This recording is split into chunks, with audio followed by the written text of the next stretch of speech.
Hi everyone, hope you're all doing good. Okay, so after a couple of weeks break, we're back with the third round draw for the 29th edition of the Tapology Lucky Bastard Game. In this round, we have Baker's dozen left, 13 left of you left in this game.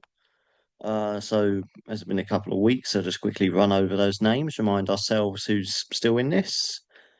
We have or A Laugh Miles Off and AZ, or however it's pronounced. Calfoth, Canhaga Captain Quebec, C. Collins 44, Cheeseball, Cool Hand Puke. So everybody beginning with a C that entered this game is still in the third round. Uh, so it's taken kindly to the wheels taken kindly to the sea crew. I suppose that's probably going to end up being another alliance if I'm not careful, isn't it? But anyway, they're all through. As is Damien Handel 420, Geneva 65, our debutant in this game, having a good run of it in the first time in the game. Cushy Cake, Piggy Bank, Rigno, and CN6. I think that's the last one. Yep, that's all of them. Okay, so there are 13 lucky bastards left in it, and for this round we have UFC Fight Night, Erin Blanchfield versus Macy Barber, and it's well, right between the two women in the flyweight division looking to try and get themselves into title contention sooner rather than later. They're both near enough at the same level, but I'd say Erin Blanchfield is slightly higher up the rankings in terms of the sports politics than Macy Barber is because uh she because she beat Rose Namajunas in her last fight, and although admittedly Rose hasn't really been taken to flyweight too well, let's be honest, she's better at strawweight, but it's still a good win there. And the fight before, she lost to Manion Farrow, who I know that I've not pronounced that right, but French names are confusing.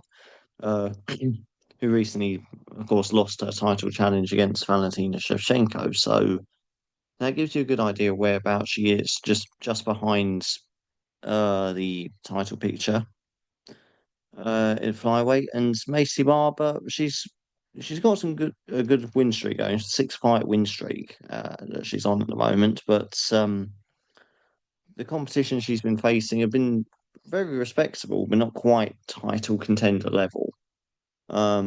So on the back of that, I'm going with Erin Blanchfield to win by a decision. Um, but you're not here to listen to me rambling about it. That's just an unpleasant side effect of watching these videos. You're here to see who you're getting drawn with. So, first up, we have A. Let's see who A is going to be paired with for tomorrow night. And A gets Dusko Todorovic. Dusko Todorovic. Therefore, A. And he's up against Zach Reese, who's in the middleweight fight, about halfway down the card. Dusko is not on the best of streaks at the moment. He's currently on a 2 fight losing knockout streak, and has also been knocked out in 3 of his last 4 fights. Um, he is more experienced than Zach Reese, record of 12-5 compared to Zach Reese's 8-2. But this is it looks like a bit of a setup, to be honest, for Zach Reese, because he himself is actually coming off of a knockout loss himself, but he's still good enough that I'd say still good enough to knock out Dusko Todorovic, and this on paper looks like a perfect kind of bounce back fight, especially that he does still have that KO power. As long as that last loss hasn't made him gun shy or anything, he can he should be able to knock out Dusko Todorovic, in my opinion. So truthfully, I'm not very confident in that one. Right. Okay. So next we have the first of our Six contestants beginning with a C. We have Calfoth. Let's see who Calfoth gets paired with. And he gets Jordan Leavitt. Jordan Leavitt there for Calfoth.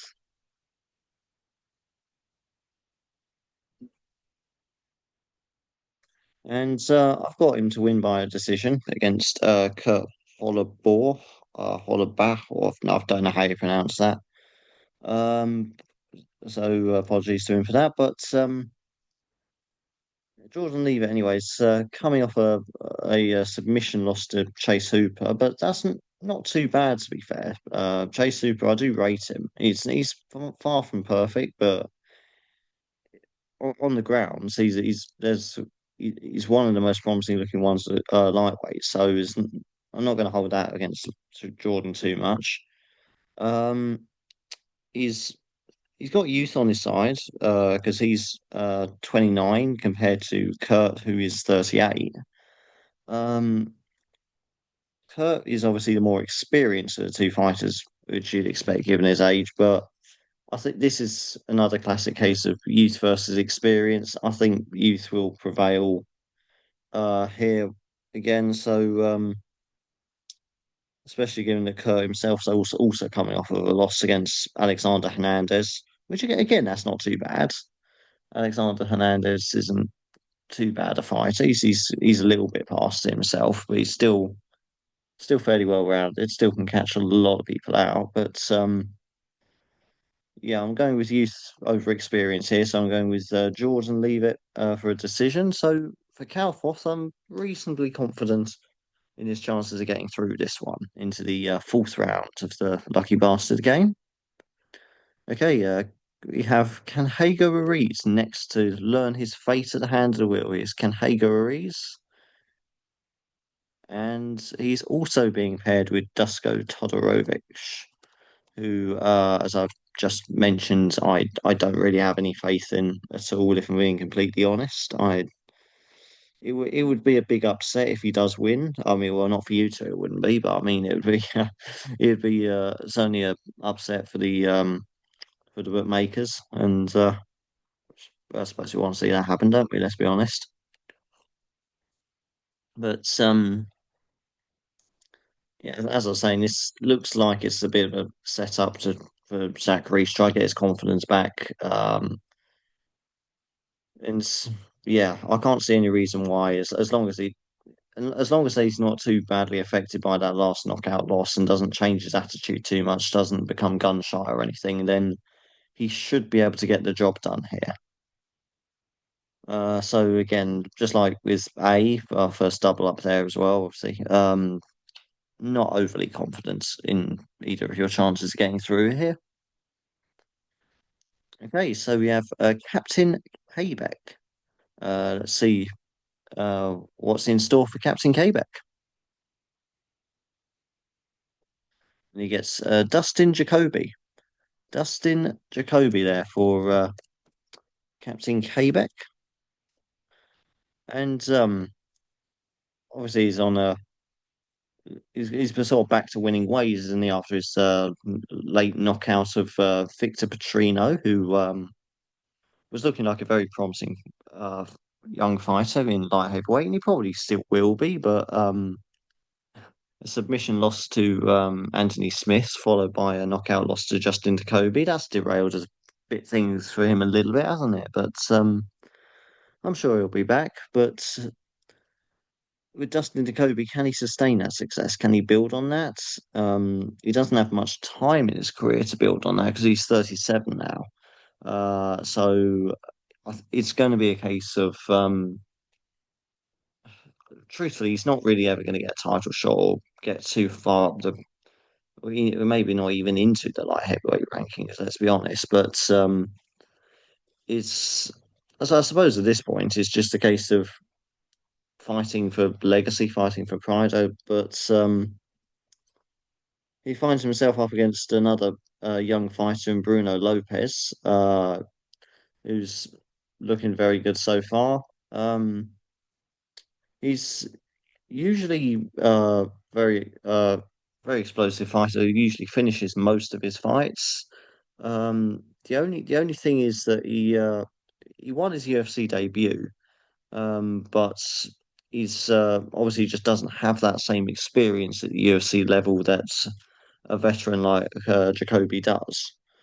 Um, so having said that, there's not actually a lot in it in their records. I just realised. In fact, that's actually so some records can be so misleading actually because if there's only one fight in it. Justin Kobe's 11-5, and Bruno Lopez is 14-1.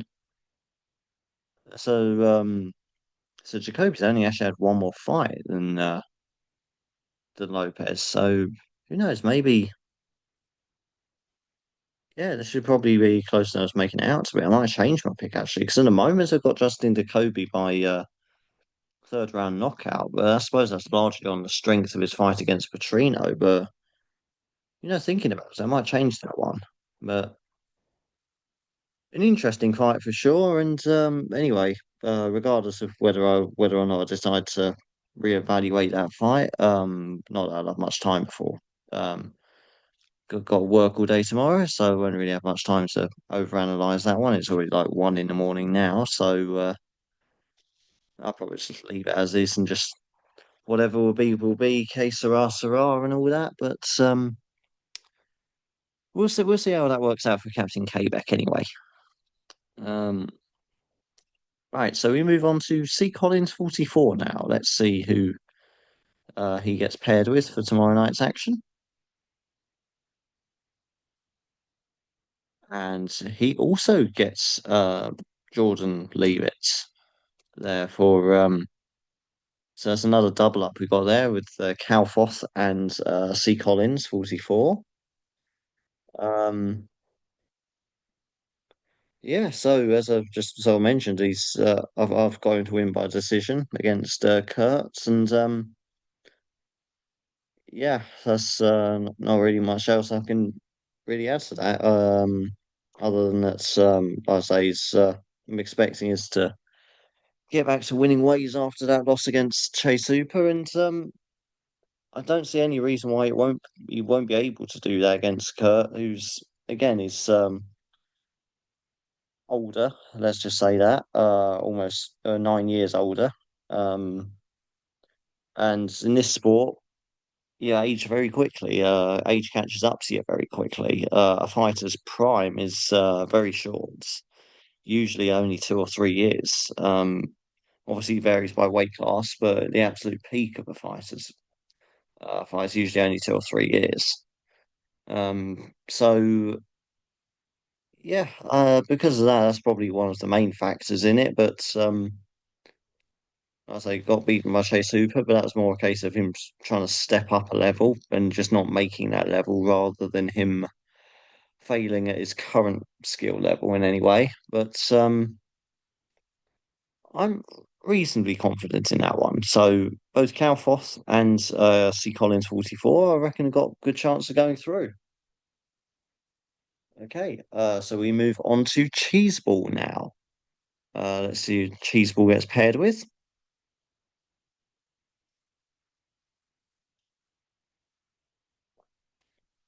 And Cheeseball gets one of the main eventers, Erin Blanchfield. Erin Blanchfield there for Cheeseball. And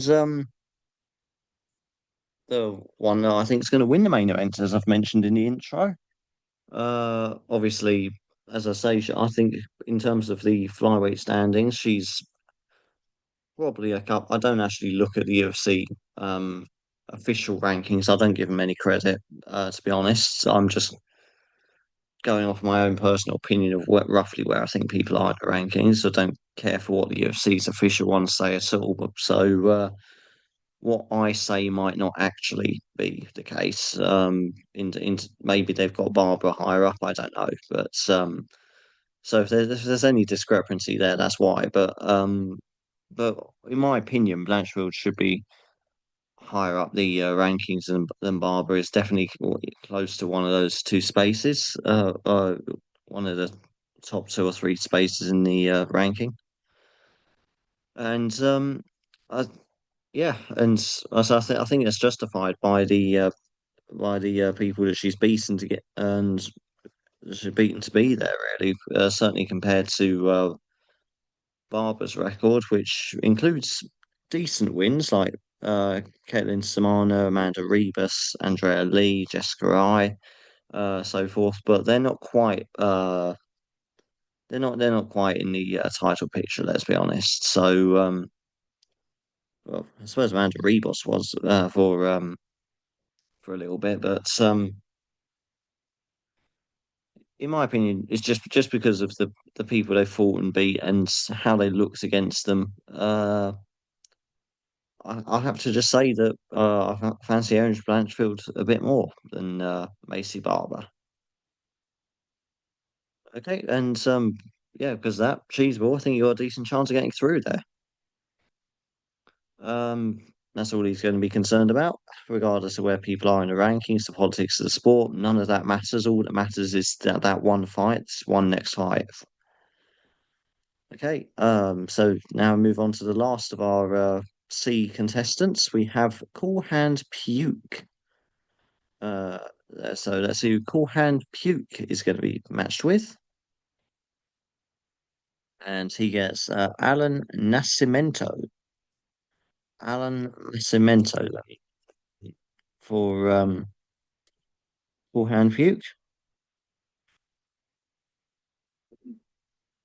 And I've got him to win by third round submission against Jafel Phil Howe, which is in probably what I will say is the most intriguing fight on this card, in my opinion, simply because they're two very similar fighters, both grapplers that and I know the casual fans probably heard that and think, oh fuck, what are we in for? But both these guys are grapplers and look for finishes as well. They both have great submission wins in their books. So, I mean, I say great, but I mean they're not exactly like world level, but I mean respectable ones compared at their comparative skill level. Um, both on two fight winning streaks, both good on the ground. It's it's just going to come down to a case of who makes the first mistake, in my opinion. I think because either of these, I think, are capable of submitting the other. Um, Nascimento, most of his losses, or a lot of his losses anyway, they come on the wrong end of scorecards. I don't think that's much of a factor, to be honest, because I can't see this one going the distance. I think this one of them is someone's getting submitted before the final horn, so it's very close. But I am siding with Nascimento slightly, um, simply because how Phil Howe did lose a fight by submission to Mohammed Makayev, which again is not really and not really any shame in that. I mean, I know that guy absolutely imploded his UFC career by being an absolute twat, but basically he's still one of the best flyweights in the world. So that's not really you can't in terms of the in cage skill you can't argue with it. But what nonsense he gets out up to outside the cage, that's well, God only knows. Um, but yeah, so you can't really hold a submission loss that against him too much. But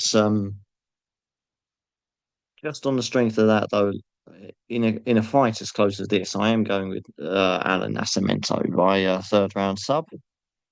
But it's a real 50-50 fight, and it's going to be a real scramble on the ground as both of them look to try and get into the better positions and try and uh, look look for that opening, that one mistake or whatever that will end the fight. Uh, so that's definitely the fight to watch, in my opinion, of this card. So be watching that one with great interest, as I'm sure Gorhand Puke will be, given that his place in the fourth round rests upon it. Okay, so now we move on to Damien Handel 420. Let's see who Damien Handel 420 has waiting for him tomorrow night. and he gets Kurt Holobor. I think pronounced that wrong about three different ways tonight, so I apologise to Kurt for that. Um, and yeah, as you've mentioned, he's Jordan Lever he's up against, and obviously Calfoth and C Collins 44, both with Jordan Leavitt and Damien Handel with Kurt. So they've got a 2v1 there. So I suppose in terms of the game, that makes it the Lucky Bastard game main event, or the unofficial Lucky Bastard game main event anyway. It's just unfortunate for Damien that as if he does watch these videos, I don't blame you if you don't, because I do just ramble shit, usually whilst drunk. And it's uh yeah, I just can't see any way that um he gets it done really. It's more experience, but I think his age is just going to be too much for that experience to overcome. And I think the youth will prevail tomorrow night, and Jordan Leavitt will prevail tomorrow night. Okay, so we have our debutant, Geneva 65, who's got their first two fighters come in for him. So let's see if he can keep the streak going, maybe even win the whole thing on his debut. But the wheel certainly seems to like you. So let's see, will the wheel be kind to Geneva 65 again? And it's given him a Bolaji okay there for for Geneva 65. And I've got him to win by decision. Um, lost his submission in his last fight to Chris Duncan, but still early in his career, only 9-2, so that's not going to really affect, or at least it shouldn't affect his career too much. In the grand scheme of things, it's not like it's a really devastating loss that's going to knock his confidence too much, or at least certainly hope not. Coming up against Michael as well, who's very similar, because Bellagio Kai is 9-2 and Michael is 10-2. So very similar records, both similar space time, similar situations in their career. Um, Obviously, Bellagio's had more UFC fights, and that at this level is at this stage of the career is that's going to make a big difference. It's because this is the UFC debut for Michael as well. Um, Previously fought in Fury FC and lost his contender series fight that he had. He's knockout artist back at Fury FC, so a flash knockout could happen, but um, does that translate to the UFC level? I don't think it does. Right, especially not when you're fighting someone who has been in there with other UFC fighters, and so I think that's a good pick, and I think Geneva's 65 is gonna get through to a fourth round on his debut here, or her round, maybe I don't know. Could be a lady. I have no idea. I'm not going to check. Um, can't make any presumptions these days. But whoever is behind Geneva 65, I think you're getting through to the fourth round. So leaves us with four people left now to assign a fighter to. First of them is Cushy Cake. Let's see. Would Wheel be kind to Cushy Cake?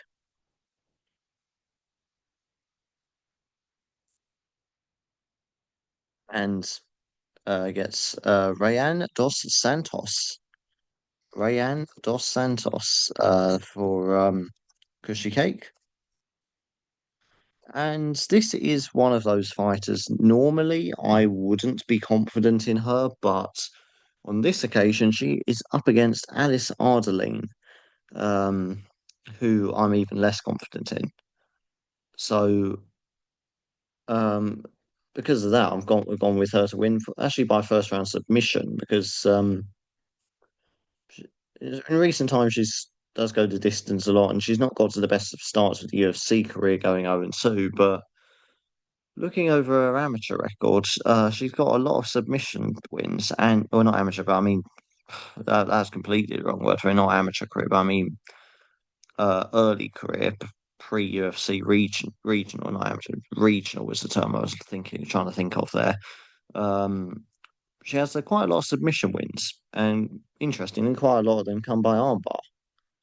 And she also did fairly well in Invicta, so she's not a complete scrub that they've just picked off of random Brazilian regionals. That she's a decent fighter, can hold her own, and I'm certainly more confident in her than I do having Alice Ardelane, who's 9-7 so far in her career. 0-2 in the UFC, and to be honest, I think if she loses this one, which I think she will, she's going to get cut from the UFC. Let's be honest. Um, so this could well be the last time we see Alice Ardelene in the UFC. Uh, and yeah, I can see her getting submitted on top of that. So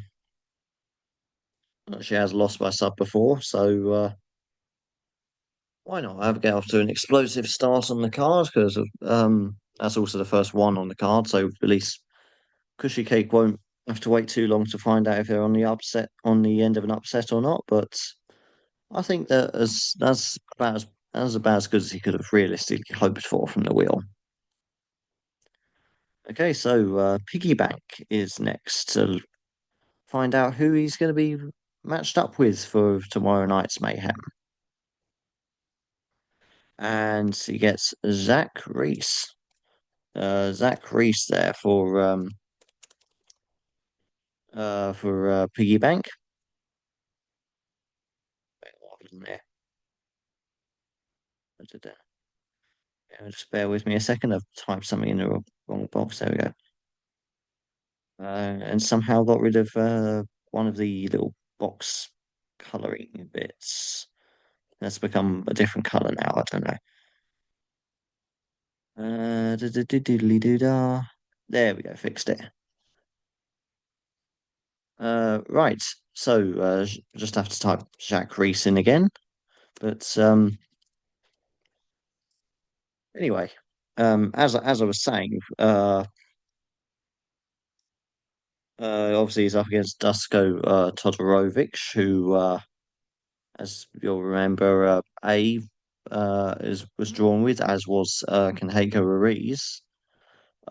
So, and as I've mentioned with them, I'm not overly confident in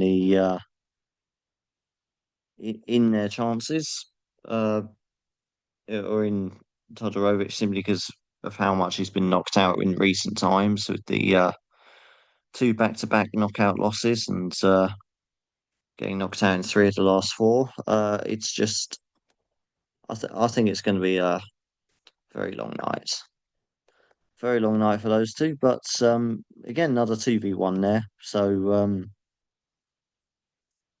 who knows? Maybe there'll be an upset, but it's a 2v1, and I think it's going to be a very one-sided 2v1 if I'm being completely honest. Uh, right, just something else. There we go. Yeah, that's all good. Right, okay, so we move on to Rigno next, the penultimate fighters to learn their fate. See who Rigno uh, is going to be matched with.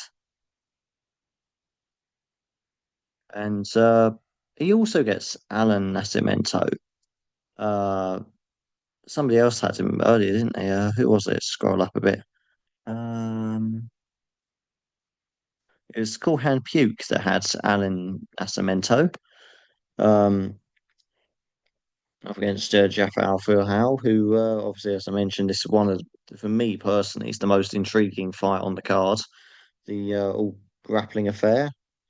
And as I say, it's a 50-50 one. It's a case of who makes that first mistake, who gives out openings to their opponents, who I say who does. It's going to come down to mistakes really, and who gets what position first, and it's going to be an intense scramble on the ground for most of the fight, and I think it's yeah, that's where it's most of the action's going to take place. That's where most of it's going to end, and both of the fighters are good enough they can end the other one there. So I say I've gone with Alan Nascimento for a third round submission. I think as in my opinion, he's slightly better. Whether that's true or not, we'll find out. But it's a 50-50 chance of getting through there, in my opinion. Okay. And so now we move on to the last one. We have C&6. Let's see who the wheel is going to dish out for C&6. And he gets Mateus Gamero. Mateus uh, Gamero for CN6. And in the co-main event up against Ludovic Klein. I've probably not pronounced that right, so apologies for that. And Gamro's trying to get himself into title contention in the stacked lightweight division, but it's he lost to Dan Hooker in his last fight, and that's definitely derailed the hype a little bit. Derailed his chance of becoming uh, a contender for a future fight in a future title fight. Anyway, especially when you consider how absolutely stacked lightweight is. It's losses like that have a huge setback on your career. Um, but I think he's going to bounce back from this because even though he's had a very disappointing loss last time, Ludovic Klein, in my opinion, isn't even close to title contention just yet. He's getting himself a very good streak going in lightweight, and he's taking it nice and slow and steady. But and that will pay off for him in the long run. But I think it's just too big a jump up, in my opinion. I think Mateus Gamero is going to have quite an easy night's work ahead of him. It's not going to have too much trouble. And I've gone with him for a second round knockout. It's so yes, for Cienix, I think that's a fairly easy one. Wouldn't go as far as to say it's a given, but Gamro's definitely a level above Klein in my opinion. So that concludes the draw for the third round of the 29th edition of the Tapology Lucky Bastard game. I'll just quickly run through those names. I won't bother trying to see who's been drawn against who, because despite only having 13 to go through, we've actually ended up with quite a few double ups and 1v1s. Although having said that, there's only 10 fights on this card now, so uh, I suppose that was always a bit more inevitable, wasn't it? 20 fighters split between 13 people. Could have had one unique one for each person and seven spare, but that's you know how the wheel likes to make double ups and pit people against each other. But anyway, just run through those names one more time. Just check out I'm actually sharing my Excel sheets. But yeah, we have A with Dusko Todorovic, Cal Foth with Jordan Leavitt, Kenhago Ruiz also with Justin Todorovic, Captain Quebec with just Dustin Jacoby, C Collins 44 also with Jordan Leavitt, uh, Cheeseball with Erin Blanchfield in the main event, Cool Hand Puke with Alan Nascimento, Damien Handel 420 with Kurt Hollerborsch, or however you pronounce the name. Sorry, Kurt. Geneva 65, our debutant with Bolaji Okai. Cushy Cake with Rayandos Santos. Piggy Bank with Zach Reese. Rigno also with Alan Nascimento. And Siyunzix with Mateus Gamro. So, that concludes the draw for the third round of the 29th edition of Tapology Lucky Bastard Game. All that leaves me to say is good luck to all the people left in this game. Uh, Good luck with your picks on Tapology. Good luck with any bets that you might have on this card. And I'll see you in the fourth round. But until then, so long for now.